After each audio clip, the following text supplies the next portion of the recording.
2027 विधानसभा चुनाव जैसे जैसे करीब आ रहा है, सभी पार्टियां अपनी अपनी तैयारियों में जुटी हुई हैं। जमीनी स्तर पर उतरकर अपने जनाधार को मजबूत कर रही हैं, जनता के बीच में जा रही है, अपनी पार्टी की नीतियों के बारे में बता रही है और मौजूदा वर्तमान सरकार योगी आदित्यनाथ सरकार की तमाम चीजों को जनता के बीच में जाकर रख रही हैं। जो विपक्षी दल हैं, चाहे वो भ्रष्टाचार हो, महंगाई, वो अपने तरीके से अलग अलग मुद्दों को तलाश करके जनता के बीच में जा रहे हैं, जिससे एक बार उनकी सत्ता में वापसी हो। वहीं भारतीय जनता पार्टी लगातार वो भी जमीनी स्तर पे अपनी तैयारी कर रही है। महाकुंभ को एक तरीके से कहा जाए तो जनता के बीच में घोलने का काम कर रही है, कि जिससे जनता समझ सके कि सनातन धर्म के लिए और उत्तर प्रदेश और देश के लिए कौन सी सबसे अच्छी पार्टी है, कौन लोक कल्याणकारी योजनाएं लाकर जनता के विकास की दिशा और दशा बदलते हैं। लेकिन इसी बीच एक ऐसे नेता की आज हम बात करने वाले हैं जो धरातल से उठा है और धरातल से उठकर तमाम अपने समाज, अपने शोषित वंचित लोगों की आवाज बन रहा है। वो नाम है चंद्रशेखर आजाद रावण का। नगीना से सांसद है अभी, और वो सड़क से संसद तक का सफर बहुत संघर्षों के साथ किए। उन्हीं पर आज हम चर्चा करेंगे कि उनका भविष्य क्या होने वाला है, क्योंकि 27 में विधानसभा चुनाव है यूपी, और यूपी देश का सबसे बड़ा सूबा है। बड़ी संख्या में यहाँ जनता रहती है और वो सोच समझकर हमेशा फैसला लेती है। और कहा यह भी जाता है कि उत्तर प्रदेश का जो कभी कोई नेता ऐसा निकलता है तो वो उसको एक बड़ी पद और प्रतिष्ठा उत्तर प्रदेश की जनता दिलाती है, अगर वो उस लायक है। तो चंद्रशेखर किस लायक हैं, किस तरीके का वो काम किए हैं, और जो उनके बयानबाजी हैं, चाहे संविधान को लेकर हो, चाहे शोषित वंचितों को लेकर हो, उस पर भी हम बातचीत करेंगे। हमारे सहयोगी हैं नितेश जी।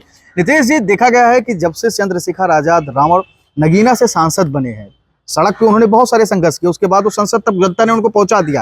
हालांकि एक ही सीट है, लेकिन 27 बहुत बड़ा अपॉर्चुनिटी है चंद्रशेखर आजाद रावण के लिए। क्या देखते हैं, क्या भविष्य होने वाला है 27 चुनाव में चंद्रशेखर आजाद रावण का? देखिए संजय जी, सबसे पहली बात तो इस चर्चा में शामिल करने के लिए आपका बहुत बहुत धन्यवाद। जैसा जिस विषय पर हम बात कर रहे हैं, चंद्रशेखर आजाद, ये एक ऐसा नाम है जो संघर्षों से उठा है, और निश्चित बात वर्तमान समय की राजनीति में इस वक्त एक ऐसा चेहरा है जो सीधे प्रधानमंत्री मोदी को टारगेट कर रहा है। अब देखिए कि उनके बयानों में सीधे प्रधानमंत्री मोदी टारगेट हो रहे हैं। जिन भी विषयों पर, जिन भी तारांकित विषयों पर वो चर्चा कर रहे हैं, वो विषय साफ तौर पर शोषित, दलित, वंचित समाज और इसके साथ ही उन्होंने माइनॉरिटी का, तो ये कह लीजिए कि एक कॉम्प्लेक्स राजनीति का अप्रीतम उदाहरण बनकर निकले हैं चंद्रशेखर आजाद रावण। चंद्रशेखर आजाद को जैसे बात आती है, कई जगहों पर हमने कई विषयों पर सुना कि अगड़ों का विरोधी करार दे दिया जाता है। निश्चित तौर पर मैंने चंद्रशेखर आजाद के कई वन-टू-वन किए, कई बार मुलाकात की। ऑफ द कैमरा उन्होंने इस बात को स्वीकार भी किया है कि उन्हें अगड़े समाज से कोई दिक्कत नहीं है। समाज में देखिए कोई भी हो, चाहे वो अगड़ा हो, पिछड़ा हो, दलित हो, शोषित हो, वंचित हो, ये सभी एक दूसरे के पूरक हैं, और हमारे सनातन धर्म में इनकी सहभागिता पूरी तरीके से दिखाई पड़ी। चाहे जिस भी जाति बिरादरी का हो, हमारे वहाँ जब भी कोई मांगलिक वैवाहिक कार्यक्रम होते हैं संजय जी, तो आप साफ तौर पर देख सकते हैं कि उसमें से एक सामाजिक समीकरण दिखाई पड़ता है। हर जाति, हर वर्ग, हर बिरादरी के लोगों का एक समावेश दिखाई पड़ता है, और मांगलिक कार्यों के उन विशिष्ट कार्यों में उनका योगदान रहता है, जिसको लेकर हमेशा ये फैलाया जाता है कि इनको छुआछूत थी या इनको दिक्कत थी। ऐसा कुछ नहीं होता। हमारे वहाँ विवाह होता है तो नाई समाज के लोग, उनकी सहभागिता रहती है। धोबिन समाज से आते हैं, सिंदूर देने का सबसे पहला काम। तो हमारा जो सामाजिक वर्ण व्यवस्था थी वो ऐसी नहीं थी जो गलत संदेश। निश्चित ही इसमें कुछ ऐसे लोग आए जिन्होंने इन अर्थ को अनर्थ में बदल दिया। तो ऐसे में अर्थ का जब अनर्थ बदला तो उसी अनर्थ वाली एक मानसिकता पैदा हुई, और उस मानसिकता को संभालने के लिए कोई एक ऐसा व्यक्ति चाहिए था जो इन मुद्दों को खुलकर बोल सके। देखिए, अखिलेश यादव की कई विषयों पर मजबूरी पड़ जाती थी। इधर भले उन्होंने पीडीए की बात की है, लेकिन वो खुलकर बात नहीं रख पाते थे। योगी आदित्यनाथ का सिस्टम देखिए बिल्कुल अलग है। वो साफ तौर पर कोर हिंदुत्व की बातचीत करते हैं, उनको अगला पिछड़ा इससे कोई मतलब नहीं, वो सिर्फ हिंदुत्व की बात करते हैं। लेकिन ऐसे में एक नाम उठा, और मैं अगर थोड़ा सा पीछे जाऊं तो एक चर्चा करूं कांग्रेस की। कांग्रेस भी खुलकर वो किसके साथ है, किस बिरादरी के साथ है, क्या है, तो इन फैक्टर्स पे काम नहीं किया। फैक्टर्स पे काम करना शुरू किया भारतीय जनता पार्टी ने। उन्होंने फैक्टर्स तलाशे, उन्होंने देखा समीकरण क्या है। क्यों? क्योंकि अधिकांश समय बीजेपी विपक्ष में रही है, तो जब आप खाली रहते हैं ना, तो आपके मन में बहुत अच्छे अच्छे विचार आते हैं। उन्होंने उसको इम्प्लीमेंट किया। उनको जरूरत थी, उनको आवश्यकता थी सत्ता में आने की। ऐसे ही चंद्रशेखर आजाद, जिस विषय पर हम चर्चा कर रहे हैं, ये वही चंद्रशेखर आजाद है ना जो अखिलेश यादव के पास जाकर टिकट मांग रहे थे, अखिलेश यादव के साथ गठबंधन की बात कर रहे थे, मायावती जी के भी साथ।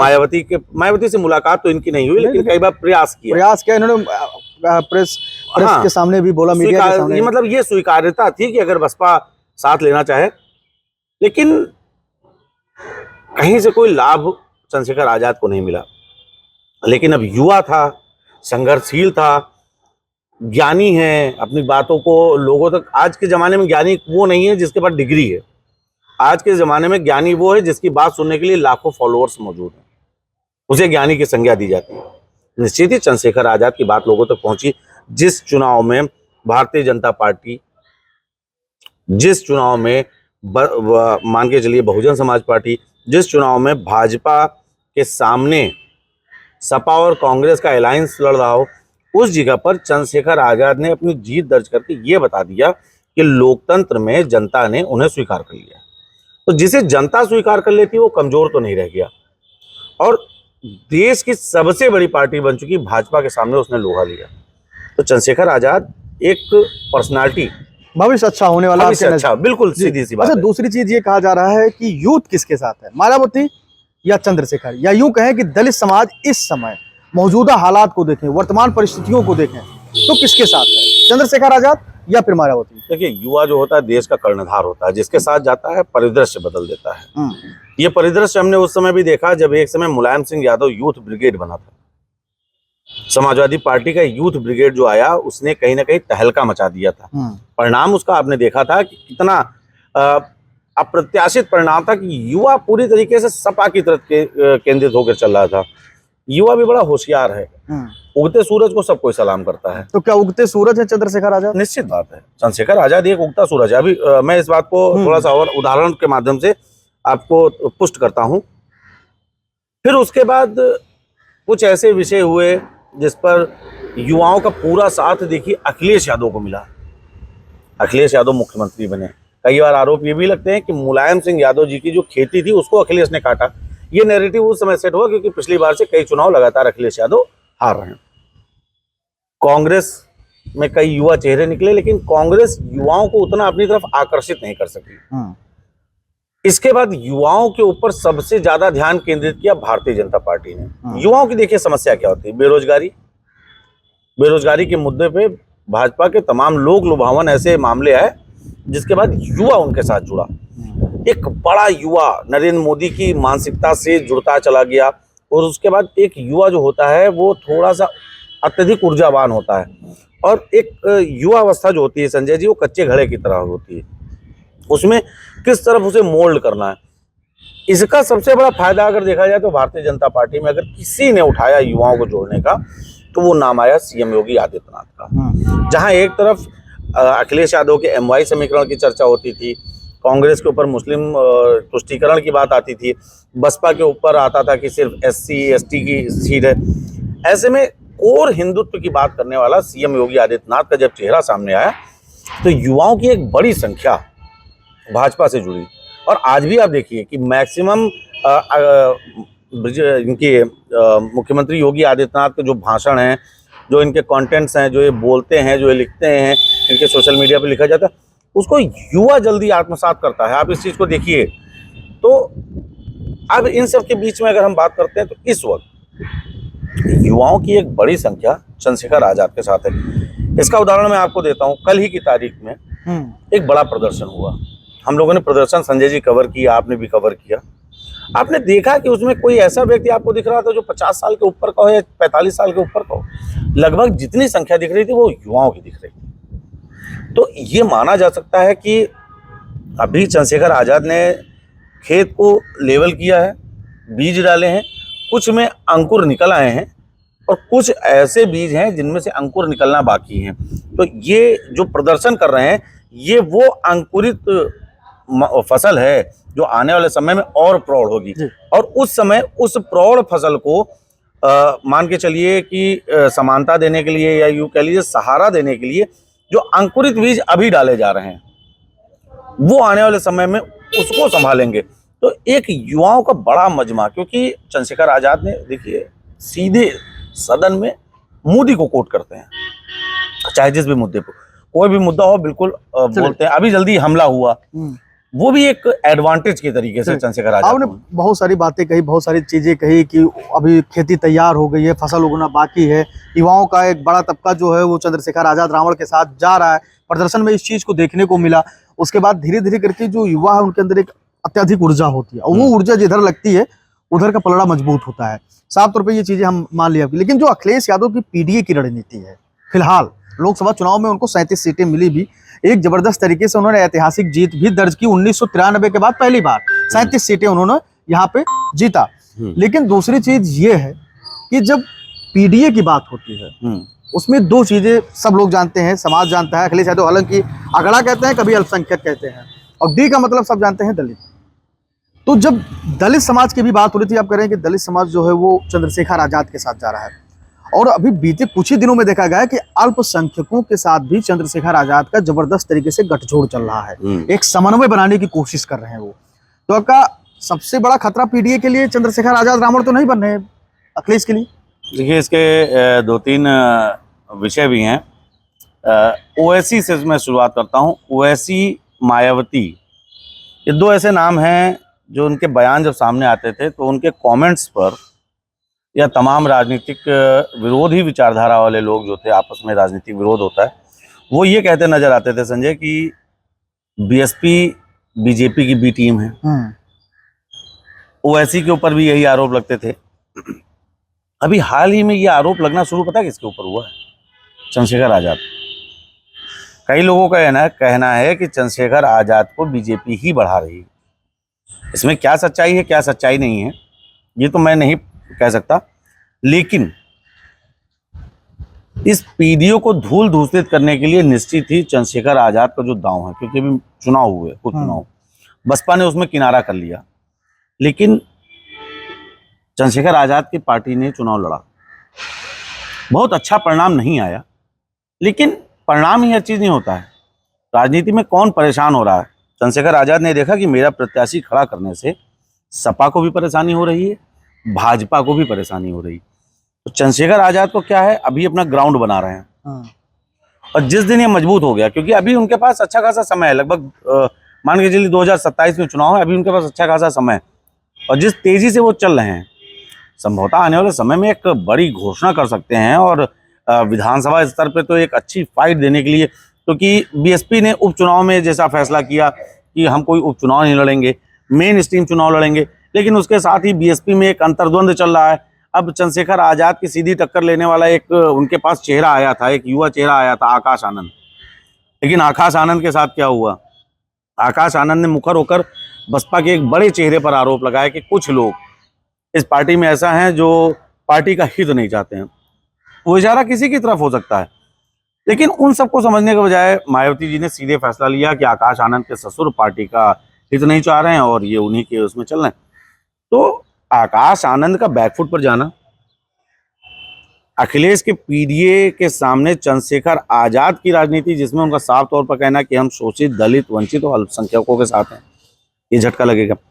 सोचने वाली बात यह है कि एक संविधान विवाद जो उठा था, जिसके बाद बीजेपी से ये आपका मान के चलिए दलित समाज बहुत ज़्यादा मुंह फेर लिया था, लेकिन आप इधर फिर देखिए कि बटेंगे तो कटेंगे जैसे मुद्दे के साथ साथ वो उनका वोट फिर वापस आ गया है। बीजेपी अब फिर से एक बार अपने आप को हरा भरा महसूस कर रही है, और इसी का परिणाम उपचुनाव में साफ तौर पर देखने को मिला। माइनॉरिटी का आप जैसे कह रहे हैं, तो बीजेपी ने अब एक नई टेक्निक भी निकाली है। वो ऐसे प्रत्याशियों के ऊपर जोर दे रहे हैं जो प्रत्याशी अल्पसंख्यक समुदाय में चर्चित हों, भले वो बिरादरी के किसी हों। मुरादाबाद की कुंदरकी इसका एक अप्रितम उदाहरण है। भाई रामवीर सिंह हिंदू समाज से आते हैं, मुस्लिमों की एक बड़ी आबादी वहां से एक बड़ी जीत। तो कहीं ना कहीं बीजेपी भी अल्पसंख्यकों को अपनी तरफ झुकाव करने के लिए लगी लेकिन हुई। नितेश जी, वो तो चलिए एक बात है कि कुंदरकी जीत गई भारतीय जनता पार्टी, लेकिन अगर आप पूरी देश की बात करेंगे, हर एक जगह राजनीति का, तो जो अल्पसंख्यक समाज है उसके हर जगह हर स्टेट में नेता बदलते रहते हैं। मध्य प्रदेश में वो कांग्रेस के साथ होती है, राजस्थान में वो कांग्रेस के साथ होती है, जब दिल्ली चुनाव आता है तो केजरीवाल के साथ होती है, जब पश्चिम बंगाल में चुनाव होता है तो ममता बनर्जी के साथ जाती है, उत्तर प्रदेश में जब आते हैं तो सपा उनका सबसे पसंदीदा पार्टी होता है। इसी तरीके से अगर यहाँ उत्तर प्रदेश में अल्पसंख्यक समाज समाजवादी पार्टी को छोड़कर चंद्रशेखर आजाद की तरफ जाएगी, तो क्या लगता है कि स्थिति परिस्थिति जो बनेगी अखिलेश यादव के लिए खतरे की घंटी है? देखिए, अखिलेश यादव भी कमजोर नेताओं में से नहीं जाने जाते हैं, राजनीति के परिपक्व नेता माने जाते हैं, और उनकी जैसी हाजिर जवाबी और उनके जैसा राजनीति में दिमाग हर किसी के बस की बात नहीं होती है। और इसका उदाहरण मैं आपको पुष्ट करता हूँ 2024 के चुनाव से। 2024 के चुनाव के पहले के अगर आप सिनेरियो पे नजर डालिए तो उस समय ऐसा लग रहा था कि मुस्लिम सपा से नाराज चल रहा है, क्योंकि अखिलेश यादव को लगातार टारगेट कर रहा था। मुद्दा थे आजम खान, लेकिन उसी के बीच में अखिलेश यादव ने कांग्रेस से गठबंधन किया, क्योंकि जान रहे थे कि मुस्लिम या तो कांग्रेस की तरफ जाएगा या सपा की तरफ जाएगा। तो गठबंधन होने से सबसे बड़ा फायदा किसको मिला? सपा को फायदा मिला, सीटें बहुत ज्यादा बढ़ी। अब एक बार फिर अभी गठबंधन प्रभावी रहता है कि नहीं रहता, ऐसे में मुस्लिम फिर डाइवर्ट होगा। मुस्लिम का डाइवर्ट होना तो फायदेमंद होगा किसके लिए? भाजपा के लिए। तो ऐसे में अगर एक नया धड़ा तैयार होता है, इन नए धड़ में ओवैसी एक अच्छा चेहरा है, ठीक है। आम आदमी पार्टी भी पिछली बार यहाँ पर सांस लेने का प्रयास की थी, लेकिन वो पूरी तरीके से सांस नहीं ले पाई। इस बार फिर वो सांस लेगी, क्योंकि अरविंद केजरीवाल भी फ्री हो गए हैं। तो भी एक बड़ा प्रचार 2000, भाई उत्तर प्रदेश हर कोई तलाशना चाहता है, क्योंकि बहुत बड़ा सूबा है। तीसरा, बसपा भी विकल्प के तौर पे। तो मुस्लिम यहाँ पर कहीं ना कहीं कंफ्यूज तो रहेगा, और उसको दरकार रहेगी कौन उनके हितों की खुलकर बात करेगा। तो संभवतः ये अगर मुस्लिम बिरादरी समझ रही है कि उनका हित सपा में है तो सपा के साथ जाएंगे, अगर उनको लग रहा है कि उनका हित कांग्रेस के साथ है तो कांग्रेस के साथ जाएंगे, अगर उनको लगता है कि मेरा कहीं ना कहीं हित बीजेपी के साथ है तो बीजेपी के साथ भी जाना पसंद करेंगे। कोई भी जनता हो, हिंदू मुस्लिम कोई भी, अपना हित हर कोई तलाशता है। जनता जनार्दन बनाती है, ये जनता ही तय करती है कि उसे, क्योंकि पिछले कई चुनावों से एक चीज ये देखी जा रही है कि जो हवा चलती है एक तरफा चलती है, मिसलेनियस परिणाम नहीं। तो ये अभी कहना अतिशयोक्ति होगा कि आने वाले 2027 में चलिए ध्रुवीकरण किसके लिए फायदेमंद होगा। एक लास्ट सवाल है, कम शब्दों में आप संक्षिप्त में जवाब दीजिए, और सिर्फ कुछ ही शब्दों में बताइए कि क्या चंद्रशेखर आजाद अगड़ों के दुश्मन है? कतई नहीं, नहीं है, क्योंकि उनकी कई ऐसे मित्र हैं, कई ऐसे जानने वाले भी हैं। मैंने पहले ही इस बात को कोट किया कि उनका साफ तौर पर कहना है कि तमाम ऐसी विचारधाराएं थी जिनसे उनके समाज को नुकसान हुआ और उस चीज को वो राजनीतिक लाभ ले रहे हैं। समाज के लिए कोई नहीं लड़ता। देखिए आप समझ लीजिए, समाज के लिए कोई लड़ता नहीं है, समाज के लिए कोई लड़ता नहीं। अगर समाज के लिए कोई लड़ता होता तो आज तमाम किसान नेता हैं, तमाम नेता, जनता वैसे ही पैदल चल रही है, नेता फॉर्च्यूनर में आ जाता है। तो समाज की लड़ाई कुछ चंद लोग ऐसे हैं जो लड़ते हैं। बाकी किसानों की लड़ाई आप किसान नेताओं पे देख लीजिए, तो वो अपना बिल्कुल फॉर्च्यूनर से टहल रहे हैं। उनको कहीं जाना, फ्लाइट से जाना तो सुविधाओं के नाम पे। और जो जनता जिसको वोट डालती है, मान के चलिए संजय जी आप चुनाव में खड़े हो गए, मैंने आपको वोट डाला, और कल की तारीख में मैं जब इसी रास्ते से निकलूंगा तो आपके निकलने के लिए रोका कौन जाएगा? आप, मैं। चलिए, तो बस यही एक दूसरा सवाल हमारा, आप इसको भी संक्षिप्त में कर दीजिए। चंद्रशेखर आजाद रावण के ऊपर हमेशा से अल्पसंख्यकों को लेकर कई सारे आरोप लगे कि जहां मुसलमान आरोपी होता है, दलितों के साथ कोई उत्पीड़न करता है, वहां चंद्रशेखर आजाद गायब होते हैं। जहां कोई अगले समाज का अगर कोई गलत दलित के साथ कुछ गलत करता है तो वहां पे वो बड़ा प्रदर्शन करते हैं और बड़ा हंगामा करते हैं। इसको लेकर क्या कहेंगे आप? बिल्कुल सही बात है, वो प्रदर्शन करते हैं, उसका उनको पूरी तरीके से लाभ मिलता है, क्योंकि जिस समाज को संदेश देना चाहते हैं, जिस बहुसंख्यक एक कोर वोटर को संदेश देना चाहते हैं, वो उनका फलीभूत होता है। क्या मानते हैं इस पे चूक कर रहे हैं चंद्रशेखर आजाद कि मुसलमान जहां इस तरीके की कोई गलती करते हैं या दलितों के साथ उत्पीड़न करते हैं तो वहां पे वो नहीं मुखर होकर आवाज उठाते, और जहाँ पे इस तरीके की बातें होती है या हिंदू वहां पे या कोई अगर अन्य समाज का कोई अगर आरोपी होता है तो उसके लिए बड़ा प्रदर्शन करते हैं? क्या मानते हैं कि भविष्य के लिए वो मुसलमानों को साधने के लिए ऐसा कर रहे हैं, या फिर सिर्फ अगड़ों से नाराजगी जैसा विषय कोई नहीं, क्योंकि उनको जरूरत पड़ेगी तो वो अगड़ों के पास भी जाएंगे। क्या अगड़ों से वो खुलकर दुश्मनी लेंगे? अगर वो सिर्फ अगड़ों से खुलकर दुश्मनी लेना चाहते हैं और राजनीति करना चाहते हैं तो निश्चित ही ये बहुत ही बड़ा आत्मघाती कदम चंद्रशेखर के लिए साबित होगा, क्योंकि आज तक कोई राजनीति सिर्फ एक विचारधारा पे चुनाव नहीं जीत सकी है, पॉलिटिक्स में स्टैंड नहीं कर सकी है। सबका साथ और सबको लेकर साथ चलने वाली जैसे अवधारणा भारतीय जनता पार्टी लेकर आई तो उसका उसे फायदा देखने को मिल रहा है, और तमाम राजनीतिक दल इसका फॉलोअप कर रहे हैं। तो निश्चित ही चंद्रशेखर आजाद को भी ये करना पड़ेगा। सिर्फ एक बिरादरी से आप सीधे मतलब समझ लीजिए कि लड़ाई करके और एक को साध के ये संभव नहीं हो पाएगा, क्योंकि यहाँ पर एक है साधे सब सदे, सब साधे सद जाए वाला कहानी यहाँ पर पूरी तरीके से चरितार्थ नहीं होगी। एक अच्छी राजनीति के लिए, एक बड़ा चेहरा बनने के लिए चंद्रशेखर आजाद को सबको साथ लेकर चलना पड़ेगा और अपनी बात को। एक लास्ट सवाल आपसे फिर है, इस समय दलितों का सबसे बड़ा नेता कौन, सबसे बड़ा चेहरा कौन? इस समय दलितों का सबसे बड़ा चेहरा तो वास्तव में पूछिए तो अभी भी मायावती ही है। बिल्कुल, अभी भी दलितों का सबसे बड़ा चेहरा अभी भी मायावती है, क्योंकि आज भी आप एक चीज समझ लीजिए, बसपा के जो तमाम राजनीतिक चेहरे हैं वो कहीं नहीं छिटके, वो उनकी आस्था आज भी बहन जी में है।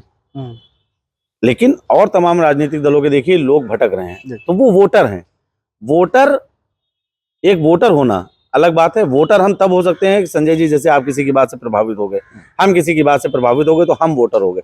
एक होती है हमारी आस्था, जैसे हमारी आस्था महादेव शिव में है, तो हम शिव के अलावा किसी और को पूजने नहीं जा रहे हैं, क्योंकि हमारी आस्था का विषय है। शिव हमारी वोट का विषय नहीं है, शिव हमारी आस्था का विषय है। तो जो लोग जिनमें आस्था रखते हैं, तो मायावती की में जो आस्था रखने वाले लोग हैं वो कहीं नहीं गए, वो कहीं नहीं गए हैं। अभी भी बड़े नेता के तौर पे मायावती जी बिल्कुल जाने जाते हैं। बिल्कुल, दूसरी क्योंकि इसको सिद्ध हाँ। चंद्रशेखर भी कर रहे हैं, क्योंकि कह रहे हैं, चंद्रशेखर आपने खुद सुना है। चाह रहे हैं कि मैं उस पार्टी के आंचल में जाना हाँ, चाहता हूं, तो जी। इसका मतलब क्या चंद्रशेखर नहीं भविष्य जाना है। में आपका क्या एनालिसिस कहता है कि मायावती और चंद्रशेखर कभी साथ आएंगे, कभी चुनाव लड़ेंगे? जब आकाश आनंद को साथ में नहीं लिया तो चंद्रशेखर को कहां साथ लेंगे? क्योंकि राजनीति में एक बात कही जाती है संजय जी कि उंगली पकड़ाओ तो आदमी सीधे हाथ पकड़ता है। मायावती होशियार तो ही है कि ऐसा ना हो कि चंद्रशेखर आ जाए, युवा है, जोशीला है, कहीं ऐसा ना हो कि बुआ किनारे रह जाएं और भतीजा फिर एक बार। इसीलिए अखिलेश का भी आप वो प्रसंग याद कर सकते हैं कि अखिलेश बुआ और बबुआ वो आए थे साथ में, तो बीजेपी ने एक कोट किया था जो आपने कहा, तो उसका भी फायदा कहीं ना कहीं मायावती बाद में नाराज हो गए। उनको समझ में आ गया कि हम किसी को साथ ले रहे हैं तो नुकसान हमारा, फायदा दूसरे का हो रहा है। तो हमारे सहयोगी थे नीतीश मिश्रा जी, जिनसे हमने बहुत सारे सवाल पूछे जो हमारे मन में चल रहे थे, जो लोगों ने हमसे कहा था कि इस तरीके इस टॉपिक पे डिबेट करिए। और भैया क्या लगता है कि चंद्रशेखर आजाद उस कद के नेता है, उतना बड़ा उनका छवि हो गया है क्या उत्तर प्रदेश जैसे बड़े सूबे में? क्योंकि 27 में चुनाव है, कोई साधारण चुनाव नहीं है, सरकार बदलने का चुनाव है और सरकार रखने का चुनाव है। तो इसीलिए ये जोर आजमाइश हो रही है, सभी पार्टियां तैयारियों में लगी हुई हैं, लगातार मीटिंग्स हो रहे हैं, प्रेस कॉन्फ्रेंस हो रहे हैं, जनता के बीच में जा रहे हैं। अब देखने वाली बात ये होगी कि चंद्रशेखर आजाद 2027 के चुनाव में किस तरीके की तैयारियों के साथ चुनावी मैदान में उतरते हैं और किस तरीके से वो अपने विरोधियों को पस्त करते हैं। वैसे चंद्रशेखर आजाद को लेकर, उनकी राजनीति को लेकर, उनकी संघर्ष को लेकर आपकी क्या कुछ राय है? आप अपनी राय हमें कमेंट सेक्शन में जरूर दीजिएगा। धन्यवाद।